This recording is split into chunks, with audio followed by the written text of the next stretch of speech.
بسم اللہ الرحمن الرحیم۔ دوستو بھائیو، آج کل روحانی علاج کرنے والے بہت سارے لوگ علاج کرتے ہیں، لیکن کچھ قاعدے آپ کو بتانا چاہتا ہوں۔ روحانی علاج کے لیے قرآن مجید پورا اللہ تعالیٰ کا علاج کرنے کے لیے سب سے بہترین نسخہ ہے۔ آئیے کچھ باتیں، سب سے پہلی بات یہ کہ ہم کسی کا علاج کرنے کے لیے روحانی علاج، دینی علاج، تو اس میں ضروری ہے کچھ باتیں سمجھنا۔ پہلی بات تو یہ کہ علاج کرنے والا علم والا ہو اور قابل علاج، یعنی علاج کرنے کے قابل ہو، اور اس کا ظاہر اور باطن نیک اور صالح ہو۔ اللہ تعالیٰ فرماتے ہیں ان فی ذلک لآیات للمتوسمین، سورہ حجر آیت نمبر 75۔ یعنی جو بھی بصیرت اور بصارت سے کام لینے والا، دیکھنے، سننے اور سوچنے سمجھنے والے، ان کے لیے اللہ تعالیٰ نے جو عبرت حضرت لوط علیہ السلام کی بستی کی بنائی تھی، اس میں عبرت ہے، اس میں بڑی نشانیاں اللہ تعالیٰ نے رکھی ہیں۔ اس سے یہ معلوم ہوا کہ آدمی جو علاج کرنے والا ہے اس قابل ہو، اور اسی طرح اس کے اندر بصارت بھی ہو، بصیرت بھی ہو، سوچنے سمجھنے اور اس کا علاج کو نیچے سے اوپر تک اچھی طرح سے سمجھنے کی ضرورت ہے۔ ایاک نعبد و ایاک نستعین، تو اسی طرف ہمیں اشارہ ہوتا ہے کہ اللہ تبارک و تعالیٰ کی ہم عبادت کرتے ہیں اور اسی سے مدد حاصل کرتے ہیں۔ اور یہ جو قرآن مجید میں اللہ تبارک و تعالیٰ نے بتایا، اس کا مطلب یہ کہ جیسے رسول اللہ صلی اللہ علیہ وسلم ایک مرتبہ گھر میں آئے تو آپ نے دیکھا کہ گھر میں حضرت ام سلمہ رضی اللہ تعالیٰ عنہ کے پاس ایک لڑکی بیٹھی ہوئی تھی، تو اس کے چہرے کو دیکھا تو اس کے چہرے پہ داغ تھے، وہ یا تو کالے سیاہ داغ تھے جیسا کہ بعض محدثین نے بتایا۔ تو اللہ کے نبی صلی اللہ علیہ وسلم نے فرمایا استرقوا لہا فإنہا بہا النظرہ، فرمایا کہ اس کو رقیہ کرو، یعنی اس کا علاج کرو رقیہ کے ذریعے، کیونکہ اس کو نظر لگی ہے۔ بخاری صحیح مسلم کے اندر آئی ہے۔ نمبر 2 یہ کہ علاج کرنے والا صحیح ڈائگنوسنگ کرے، یعنی صحیح تشخیص کرے مرض کے بارے میں اچھی طرح سے معلوم کرے، کیونکہ ہر ایک کا مرض الگ الگ ہوتا ہے، سب کا ایک ہی جیسا نہیں ہوتا ہے۔ کیونکہ اس کے اندر بہت ضروری ہے کہ آدمی جس کو کوئی بھی شیطانی وسوسے یا شیطانی چیزیں اس کو لگی ہیں، تو اس کو پہلی اچھی طرح سے تشخیص کرنا ضروری ہے، معلوم کرنا چاہیے۔ علاج شیطانی یا جن کے اثرات کا جو ہوتا ہے وہ مختلف قسم کا ہوتا ہے۔ شیطان پوری طرح داخل ہوتا ہے، کبھی داخل نہیں ہوتا ہے، اور کبھی اس تھوڑا سا یعنی معمولی شیطان ہوتا ہے، کبھی معمولی جن ہوتا ہے، اور کبھی بہت زبردست ہوتا ہے۔ تو اس کا علاج کے بارے میں صحیح تشخیص کرنے والا ہو، جیسا کہ رسول اللہ صلی اللہ علیہ وسلم نے بعض علاج کیے ہیں، اس کے اندر حکمت ہے اور ہمیں بہت عبرت ہے کہ ہم کیسے علاج کرنا چاہیے۔ مسند احمد میں حضرت ابن عباس رضی اللہ تعالیٰ عنہ فرماتے ہیں کہ رسول اللہ صلی اللہ علیہ وسلم کی خدمت میں ایک عورت آئی اپنے لڑکے کو لے کر، اور کہا یا رسول اللہ ان ابنی ھذا جنونا وانہ یاخذہ عند غدائنا وعشائنا فیفسد علینا، کہا یہ میرا لڑکا اس کو پاگل ہو گیا ہے، اور اس کے اندر پتہ نہیں کیا ہے، وہ کھاتے وقت میں، دوپہر میں اور شام میں وہ ہمارا کھانا بگاڑ دیتا ہے، خراب کر دیتا ہے، ہمیں تکلیف دیتا ہے۔ تو رسول اللہ صلی اللہ علیہ وسلم نے فمسح رسول اللہ صلی اللہ علیہ وسلم صدرہ ودعا لہ فثع ثعة اے سعل فخرج من جوفہ مثل الجرو الاسود فسعى، کہا نبی علیہ الصلوۃ والسلام رسول اللہ صلی اللہ علیہ وسلم نے اس کے سینے پر آپ نے اپنا ہاتھ رکھا اور اس کو پوچھا اور اس کے لیے دعا فرمائی، تو وہ لڑکا ایک زبردست کھانسنے کے بعد میں اس کے پیٹ سے ایک چوہے جیسا کالا چوہا نکلا اور چلا گیا۔ تو یہ حدیث مسند احمد کے اندر موجود ہے۔ تو اس سے معلوم ہوا کہ اللہ کے نبی صلی اللہ علیہ وسلم نے اس کا علاج کیا تھا۔ اسی طرح ایک اور حدیث ہے، حضرت ام ابان بنت الواضع، وہ اپنے باپ سے روایت کرتی ہیں کہ ان کے دادا رسول اللہ صلی اللہ علیہ وسلم کی خدمت میں آئے، اب ان کا بیٹا لے کر آئے، اور اس کو پاگل پن تھا۔ صلی اللہ علیہ وسلم نے کہا کہ اس کو میرے قریب کرو اور اس کی پیٹھ میرے قریب کی جائے، میں نے اس کی پیٹھ کو اپنے قریب آپ نے کیا، پھر اس کے بعد میں اس کے کپڑے آپ نے اوپر سے نیچے سے جمع کیے، اور یعنی اس کے کپڑوں کو اکٹھا کیا، پھر اس کے بعد میں اس کی پیٹھ پر آپ نے مارا اور کہا اخسا عدو اللہ، اے اللہ کے دشمن ذلیل ہو، رسوا ہو۔ فاقبل ينظر نظر صحیح، پھر اس کے بعد میں اس کی طرف دیکھا تو وہ لڑکا بالکل صحیح دیکھنے لگا، اور وہ اس کو اچھا یعنی وہ شفا یاب ہو گیا۔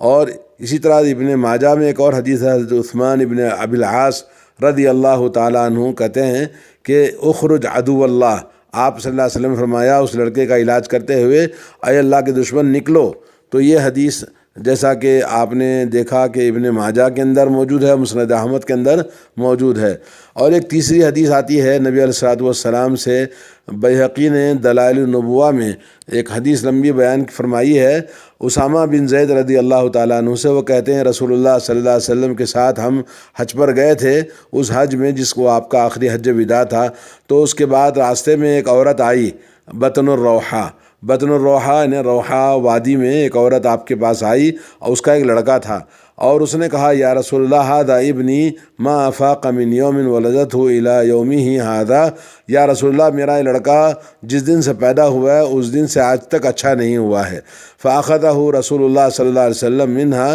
تو نبی علیہ الصلوۃ والسلام نے اس لڑکے کو لیا اور اس کے بعد اس کو رکھا، کہاں رکھا؟ بین صدرہ و واسطہ راحل،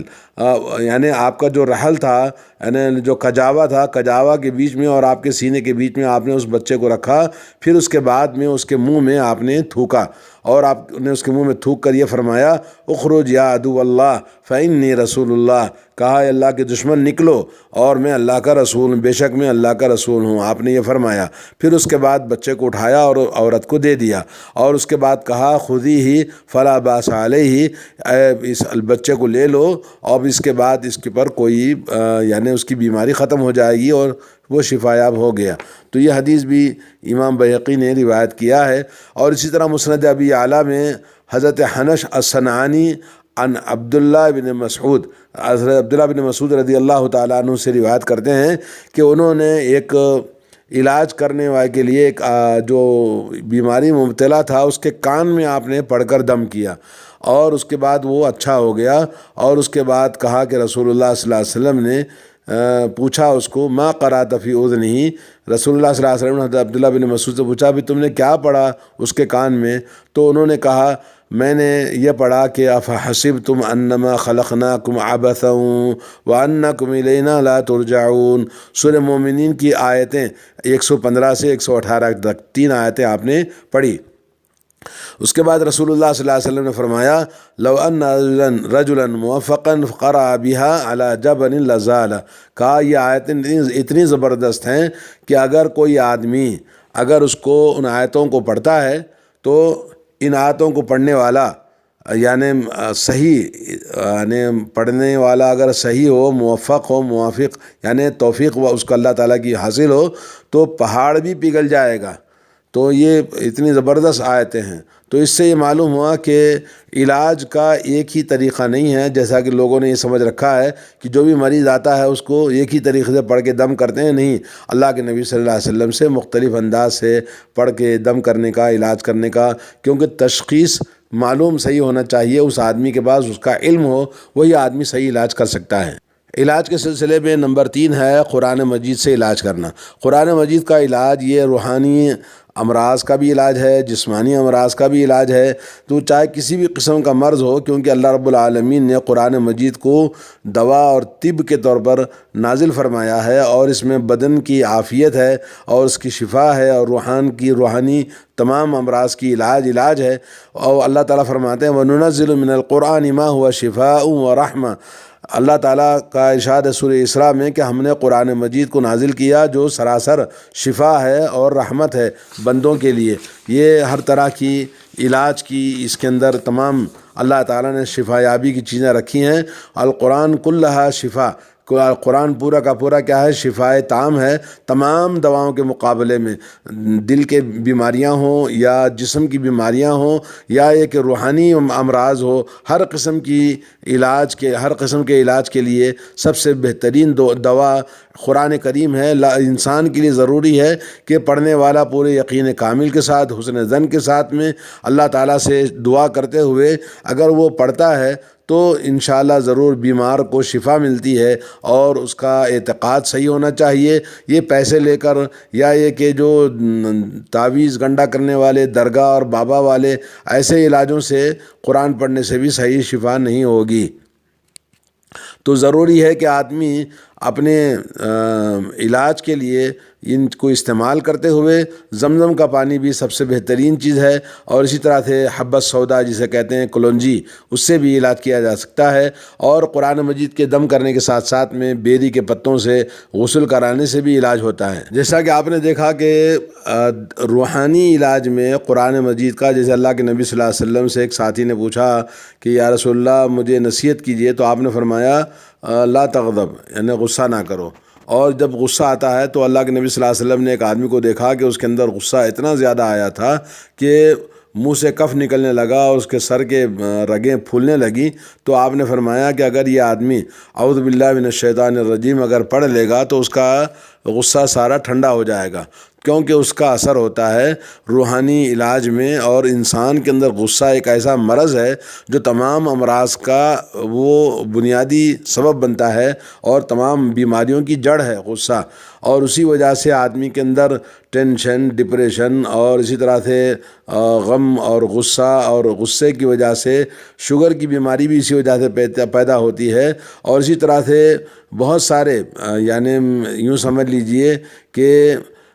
سر کی تمام بیماریاں، اور اسی طرح سے دل کی بیماریاں، اور دماغ کا یعنی شلل ہو جانا،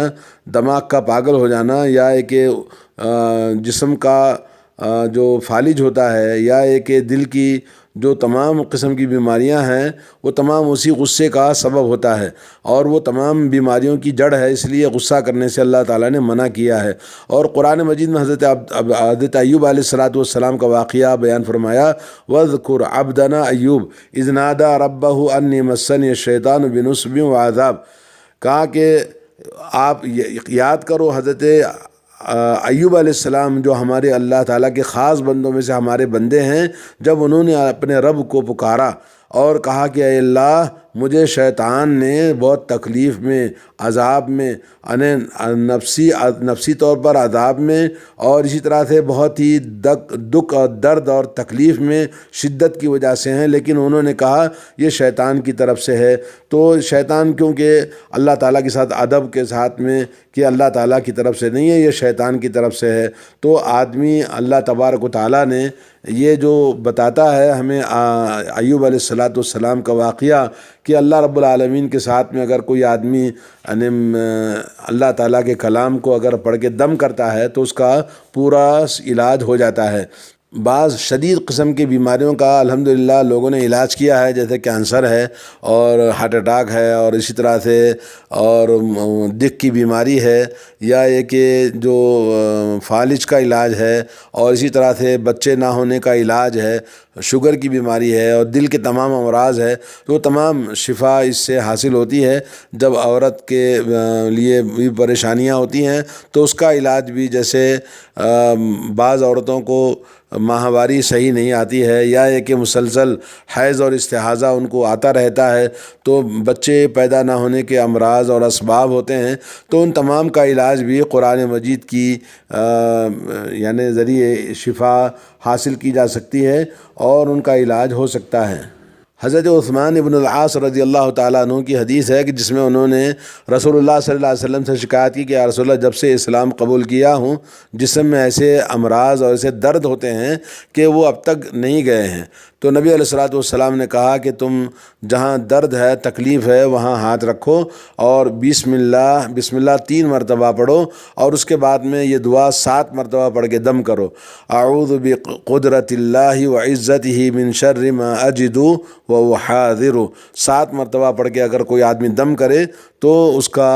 درد اور تکلیف جاتی رہے گی اللہ کے حکم سے۔ اسی طرح سے نفسیاتی امراض، یعنی بعض لوگ نفسیاتی طور پر بیمار رہتے ہیں، ان کو کوئی شیطانی بیماری نہیں رہتی ہے، بلکہ ان کو صرف نفسیاتی بیماریاں ان کے اندر کچھ فکری طور پر پیدا ہو جاتی ہیں۔ اسی طرح سے بس لوگوں کو وسوسے کی بیماری رہتی ہے، اور یہ تمام کا علاج جیسا کہ الذی یوسوس فی صدور الناس، لوگوں کے دلوں میں وسوسے ڈالتا ہے، تو ایسے علاج کے لیے بھی ہمیں قرآن مجید سے رہنمائی ملتی ہے کہ علاج کیا جائے۔ اور انسان ایسے وسوسے اور فکری بیماریوں والوں کو چاہیے کہ ان کے اندر حرکت زیادہ ہو، سستی اور کاہلی کے ساتھ ایک جگہ نہ بیٹھیں، چلتے پھرتے دوستوں سے، اپنے رشتہ داروں سے ملاقات کریں اور اجتماعی طور پر لوگوں کے ساتھ ملیں، صلہ رحمی کریں اور ٹھنڈے پانی سے غسل کریں تاکہ ان کا خون کا دورہ اچھا ہو، اور ایکسرسائز کرنا، سفر کرنا اور اسی طرح سے مختلف طریقے سے بھی علاج ممکن ہے۔